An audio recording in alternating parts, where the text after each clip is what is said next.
ശ്രീ റെജി ലൂക്കോസ്, സമയം കുറവാണെങ്കിലും ഈ ലോക്സഭയിൽ പ്രതിപക്ഷം സ്വീകരിച്ച നിലപാട് രാജ്യത്തെ വനിതകളുടെ അവകാശങ്ങൾക്കെതിരെയാണ് എന്നതാണ് BJPയുടെ ആക്ഷേപമെങ്കിൽ പാസ്സാകില്ല എന്ന് ഉറപ്പുണ്ടായിട്ടും വനിതാ സംവരണ നിയമ ഭേദഗതി ലോക്സഭയിൽ അവതരിപ്പിച്ചതിന്റെ രാഷ്ട്രീയ ഉദ്ദേശം എന്താണ് എന്നതിനു കൂടി മറുപടി പറയേണ്ട ഉത്തരവാദിത്വം നിങ്ങൾക്കില്ലേ? തീർച്ചയായിട്ടും വളരെ വ്യക്തമാണ് ചോദ്യം, വളരെ വ്യക്തമാണ്. ഇന്ത്യൻ പാർലമെന്റ് സ്ത്രീകൾക്കെതിരെ ഇവർ കൈ ഉയർത്തി വോട്ട് ചെയ്യുന്നത് ജനങ്ങളെ അറിയണം. ഇന്ത്യയിലെ ലക്ഷക്കണക്കിന് വരുന്ന കോടിക്കണക്കിന് വരുന്ന സ്ത്രീജനങ്ങൾ അത് മനസ്സിലാക്കണം. ഇന്ത്യയുടെ പ്രതിപക്ഷം ആർക്കൊപ്പമാണെന്നുള്ളവരും എന്നും BJP കഴിഞ്ഞ 12 വർഷമായിട്ട് ഭരിച്ചുകൊണ്ടതിനിടയ്ക്ക് എക്കാലവും സ്ത്രീകൾക്കൊപ്പമായിരുന്നു. മുത്തലാഖ് എന്ന് പറയുന്ന ഭീകര സ്ത്രീവിരുദ്ധ നിയമത്തിനെടുത്ത് ദൂരെ കളഞ്ഞ ഞങ്ങളാണ്. ഇന്നിപ്പം അതിൻ്റെ പേരിൽ അന്തസ്സോടെ ജീവിക്കുന്ന വലിയൊരു വിഭാഗം സ്ത്രീകൾ ഇന്ത്യയിലുണ്ട്. ഈ കോൺഗ്രസ് സർക്കാരിനെ സാധിച്ചോ? വഖഫ് നിയമം ഇന്ത്യയെ കൊണ്ടത് 1953 ഈ കോൺഗ്രസ് സർക്കാരാണ്. അത് കോടതിയിൽ പോലും ചോദ്യം ചെയ്യാൻ പാടില്ല. ആ നിയമഭേദഗതി കൊണ്ട് ലക്ഷക്കണക്കിന് ഞങ്ങളുടെ ജീവനും സ്വത്തിനും സംരക്ഷണം നൽകിയത് ഈ BJP സർക്കാരാണ്. അടിയന്തരാവസ്ഥ പ്രഖ്യാപിച്ച് ഈ ഇന്ത്യയുടെ ജനാധിപത്യം അട്ടിമറിച്ച ഒരു കോൺഗ്രസ്സുകാരാണ്. ഇവർക്ക് എന്ത് രീതിയിലാണ് ഈ സ്ത്രീ വിരുദ്ധത ഇവരുടെ തലയിൽ വെച്ചിരിക്കുന്നത്?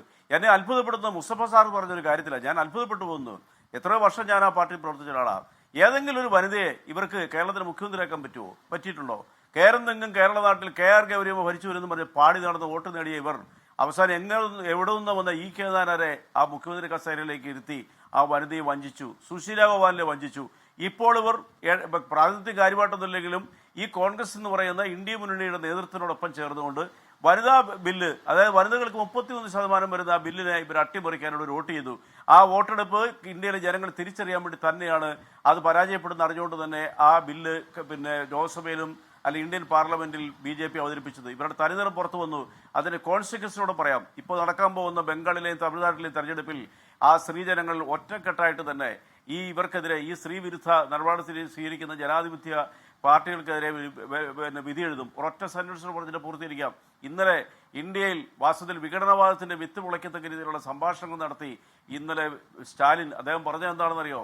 അദ്ദേഹം പറഞ്ഞത് തമിഴ്നാട്ടുകാർ രംഗത്തിറങ്ങും, ഉത്തരേന്ത്യൻ മേധാവിത്വം അടിച്ചേൽപ്പിക്കാൻ ദക്ഷിണേന്ത്യയുടെ വിവേചനത്തിന്റെ പേരിൽ എന്ന് പറഞ്ഞുകൊണ്ട് വിഭജനത്തിന്റെ വാക്കുകളാണ് അദ്ദേഹം ഉദ്ധരിച്ചത്. അതിനെ ഇവർ പിന്തുണയ്ക്കുന്നുണ്ടോ? ഭാരതമെന്ന് കേട്ടാൽ എന്താ പറയാ, അന്തരംഗം ഉണരണം എന്നാണ് പറഞ്ഞിരിക്കുന്നത്. അത് ഏറ്റുപാടിയവരാരാ? ഈ CPM കാരാണ് ഒരു കാലത്ത്. കേരളം എന്ന് കേട്ടാൽ തിളക്കണം എന്ന് പറഞ്ഞിട്ടുണ്ട്. ഇവരാണ് ഇപ്പൊ പറയുന്നത്. ഈ സംഭവവുമായി ബന്ധപ്പെട്ട ഒരു ചോദ്യം കൂടി താങ്കളിലേക്ക് കൊണ്ടുവരട്ടെ. അതായത് നമ്മളുടെ നിലവിലെ നിയമം എന്താണ് പറയുന്നത്? 2026 സെൻസസ് അനുസരിച്ച് അതിനുശേഷം രൂപീകരിക്കുന്ന മണ്ഡല പുനർവിഭജന കമ്മീഷനാണ് ഈ വിഭജനം നടത്തേണ്ടത്, അല്ലെ? മണ്ഡല പുനർനിർണയം നടത്തേണ്ടത്. എന്താണ് അങ്ങനെ നടത്തുന്നതിൽ BJPക്കുള്ള വിയോജിപ്പ്? എന്താണ് നിങ്ങൾക്കുള്ള തടസ്സം? അത് നടപ്പാക്കാതെ, അല്ലെങ്കിൽ പാർലമെന്റിൽ 543 അംഗങ്ങൾ എന്നതിൽ 33% വനിതാ സംവരണം നടപ്പാക്കണം എന്ന പ്രതിപക്ഷത്തിന്റെ ആവശ്യം അംഗീകരിക്കുന്നതിൽ എന്താണ് BJPക്കുള്ള തടസ്സം? എവിടെയാണ് BJPക്ക് അതിനകത്തുള്ള ഏതെങ്കിലും തരത്തിലുള്ള ബുദ്ധിമുട്ട് ഉണ്ടാവുന്നത്? അതിനൊരു വിശദീകരണം എന്താണ് നൽകാത്തത്? അത് വളരെ സിമ്പിൾ അല്ലേ ഗോപികൃഷ്ണ? അതായത് മണ്ഡല പുനർനിർണയം നടത്താനായിട്ടുള്ള അധികാരം കേന്ദ്ര സർക്കാരിനുണ്ട്. അത് ഭരണഘടന പറയുന്നുണ്ട്.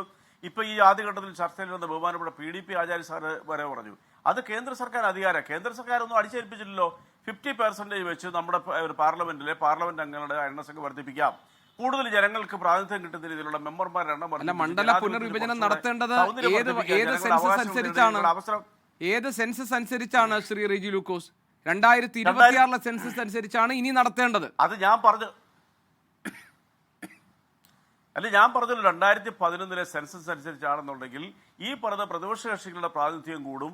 ഇനിയിപ്പോൾ വരാൻ പോകുന്ന സെൻസസ് അനുസരിച്ചാണെന്നുണ്ടെങ്കിൽ ഏറ്റവും ചെറിയ ഉദാഹരണം തന്നെ ഞാൻ ഈ ചർച്ചയിൽ പറഞ്ഞു. കേരളത്തിന്റെ 14 ചുരുങ്ങും പാർലമെന്റ് അംഗങ്ങളുടെ എണ്ണം, അതായത് ലോക്സഭാ മണ്ഡലങ്ങളുടെ എണ്ണം. അപ്പൊ അതിലേക്കാണ് ഇവർ വഴി തെളിച്ചിരിക്കുന്നത്. അതായത് ഞാൻ ആദ്യം പറഞ്ഞൊരു വാക്ക് ഉപയോഗിച്ചത് ബുദ്ധിശൂന്യതയാണ് ഇന്ത്യയിലെ പ്രതിപക്ഷ. അവിടെ ഒരു പ്രശ്നമുണ്ട്. 50%, ഇപ്പൊ താങ്കൾ തന്നെ പറഞ്ഞ 50% സീറ്റ് വർധന എന്നത് ഈ നിയമത്തിന്റെ വ്യവസ്ഥയിൽ ഉൾപ്പെടുത്തിയിട്ടില്ല. അത് ആഭ്യന്തരമന്ത്രി വാക്കാൽ നൽകിയ ഉറപ്പാണ് പാർലമെന്റിൽ ചോദ്യം ഉന്നയിക്കപ്പെട്ടപ്പോൾ. പിന്നെ രണ്ടാമത്തെ കാര്യം, താങ്കൾ പറഞ്ഞതുപോലെ യഥാർത്ഥത്തിൽ ആവശ്യം ഈ വനിതാ സംവരണമാണോ പ്രധാനപ്പെട്ട നിങ്ങളുടെ ആവശ്യമെങ്കിൽ, അതിനോടാണ് നിങ്ങൾക്ക് ആത്മാർത്ഥതയെങ്കിൽ നിലവിൽ അത് നടപ്പാക്കുന്നതിന് എന്തെങ്കിലും തടസ്സമുണ്ടോ? വനിതാ സംവരണം നടപ്പാക്കുന്നതിന് എന്തെങ്കിലും തടസ്സം കേന്ദ്ര സർക്കാരിന് മുന്നിലുണ്ടോ? അല്ല, അതാണ് നിങ്ങൾ ഈ കേന്ദ്ര സർക്കാരിനെ ഈ രീതിയിൽ ലൊക്കേറ്റ് ചെയ്തുകൊണ്ട് എന്താ പറയുക, പിൻ പോയിന്റ് ചെയ്തുകൊണ്ട് നിങ്ങൾ വിമർശിക്കുന്നതിലെ വൈരുദ്ധ്യം അതാണ്. ഇത് ഡീലിമിറ്റേഷൻ നടത്തി ഭരണഘടനയുടെ ആർട്ടിക്കിൾ 81 പ്രകാരം ഡീലിമിറ്റേഷൻ നടത്തി ആ ഡീലിമിറ്റേഷനോടെ അംഗങ്ങളുടെ എണ്ണസംഖ്യ വർദ്ധിപ്പിച്ചു. അതിൽ 33% വനിതകളുടെ പ്രാതിനിധ്യം വരുമ്പോൾ എത്രയോ വനിതകൾ ഇപ്പോൾ നമ്മുടെ പാർലമെന്റിൽ വരും. 816 എന്നാൽ ആ ഡീലിമിറ്റേഷൻ നടത്തേണ്ടത് ആ ഡീലിമിറ്റേഷൻ പ്രോസസ് എങ്ങനെയാണ് നടക്കേണ്ടത്? 2026 സെൻസസിന്റെ അടിസ്ഥാനത്തിലാണ്. ആ ഡീലിമിറ്റേഷൻ പ്രോസസ് നടക്കേണ്ടത് 2026 സെൻസസിന്റെ അടിസ്ഥാനത്തിലാണ്. അല്ല, അതിലല്ലേ 2027 ഇനി സെൻസസ് നടക്കാൻ പോകുന്നത്. 2027 എന്നുള്ളത് എന്റെ പുതിയ അറിവാണ്. കാരണം ഇപ്പൊ ഓൾറെഡി ഇപ്പൊ നിലവിലുള്ള സെൻസസ് 2011. ആ 2011 സെൻസസ് അനുസരിച്ച് നേരത്തെ ഗോപികൃഷ്ണൻ പറഞ്ഞ വാക്കാല പറഞ്ഞാൽ മതി. പ്രതിപക്ഷത്തിന്റെ ആശങ്കകൾ അകറ്റാനായിട്ട് വാക്കാൽ പറഞ്ഞാലും ആ ബില്ല് പ്രസ് ചെയ്യുമ്പോഴത്തേക്ക് അത് ഉണ്ടോ എന്ന് നോക്കിയിട്ട് അവർക്ക് വേണമെങ്കിൽ അനുകൂലമായിട്ട് പ്രതികൂലമായിട്ട് പ്രതികരിച്ചൂടെ?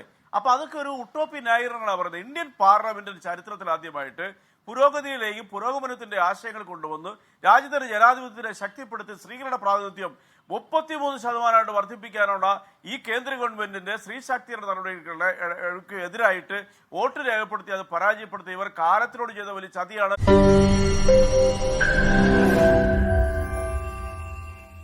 ലോകത്തെവിടെയായാലും ഏത് സമയത്തും 24 വാർത്തകളും ഓഗ്മെന്റഡ് റിയാലിറ്റി പാക്കേജുകളും എക്സ്പ്ലെയിനറുകളും വിശദമായി കാണാൻ ഞങ്ങളുടെ യൂട്യൂബ് ചാനൽ നിങ്ങൾക്ക് സബ്സ്ക്രൈബ് ചെയ്യാം.